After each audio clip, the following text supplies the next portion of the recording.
Hi everybody, it's Jack Meligan with you again from the Plaintiff's MSA and Lien solution. Not a whole lot to report on the Medicare front this week, although Medicare has released the current revisions to the Workers' Comp MSA manual. And there's a new consent form in there that if you have a workers' comp case, that might interest you, but probably what's more interesting to most of you that are watching my videos and have mostly liability cases in your pipeline, you're probably more interested in whether or not we've seen the guidance that everybody has been talking about and looking for the last, 2 years. And there was nothing in this revision of the Workers' Comp MSA manual regarding liability, which tells us that if Medicare CMS is going to issue that guidance, it's going to come out in a separate document, and that actually we think is appropriate. But here's something that came up this week that I wanted to talk about. Defendants requiring as a condition of settlement that your client has to have an MSA. So we've been getting phone calls from plaintiff counsel around the country that have described for us this situation.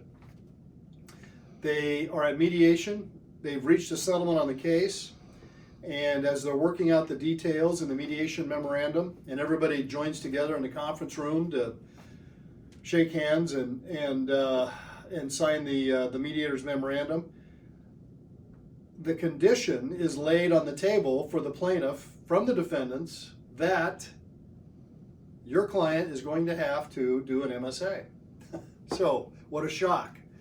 Why does that happen? Well, here's why, and in the latest phone call, here's what the plaintiff attorney told me.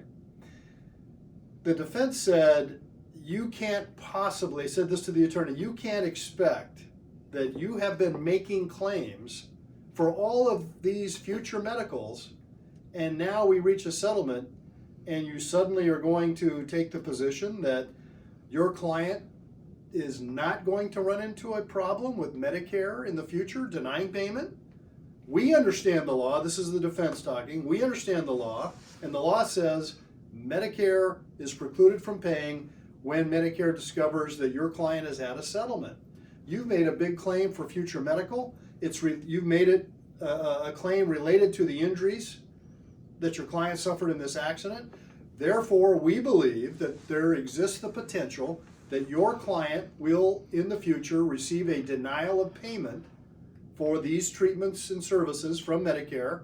And if Medicare has already paid for those treatments post this settlement, that Medicare could come back and ask your client to repay those conditional payments. And if your client doesn't have the money, we think our client, the insurance company that's paying this settlement, could be on the hook. Therefore, we are going to require, as a condition of settlement, that you have an MSA for your client. So, what to do about this? Got a couple of suggestions. Number one, forewarned is forearmed. Be aware that defendants believe their clients are going to have these liabilities, and you run a very high potential of running into a defendant who is going to say the same thing to you. We are going to require that your client have an MSA. Be prepared for that. Here's what I think some possible answers might be to that response. Okay, we understand the law, and you would agree that whatever we do, we should be fully compliant. Is that correct? And of course, who could disagree with that? Then I would say, we, the plaintiff, will hire legal and medical experts to advise our client on the full amount of their potential liability for future Medicare bills, and my client will be taking the advice of counsel in that regard. And we understand that could mean that our client is given advice that they have no liability for future Medicare bills due to the unique facts and circumstances of their case. If that doesn't work, and it may not, you may still have defendants that say, hey, we don't care about any of that. Your client's got to have to set up an MSA, and there better be some money in it. In which case, call us. we'd be happy to help you, help your client, minimize that amount to the fullest extent possible. In the case I just mentioned, we obviously could not help that client avoid an MSA because, unfortunately, in that case, the defendants were already past that point and are demanding and making it a condition of settlement. So we've got to create something. But what we're going to be able to do for that client is reasonably reduce the amount to that number that is the absolute rock bottom dollar that is reasonable and defensible for the funding of that MSA.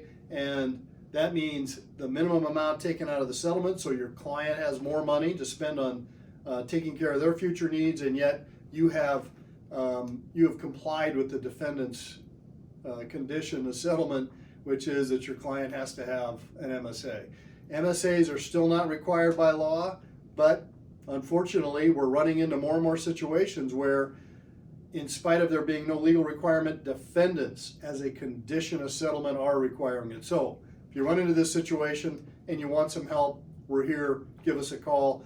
And by the way, if you've got any other case and you just want to have a sounding board and a consultation as to what the Medicare issues might be in that case, and a discussion of how potentially to address those or even avoid them, give us a call. Our consultations are at no charge at all.